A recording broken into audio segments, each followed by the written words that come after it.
మీద ఉన్న ఒంటరి ఎవడు ఉండమన్నాడయ్యా నిన్ను అనండి. ఎవరు ఉండమన్నారు నిన్ను అనండి.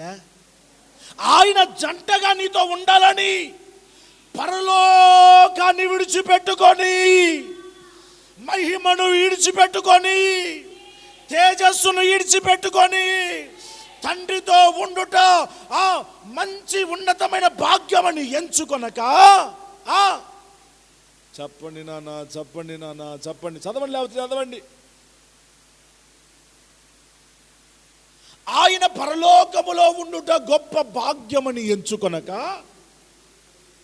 మనుషుని పోలికగా పుట్టి దాసుని స్వరూపాన్ని ధరించి తన్ను తానే రిక్తునిగా చేసుకున్నాడు.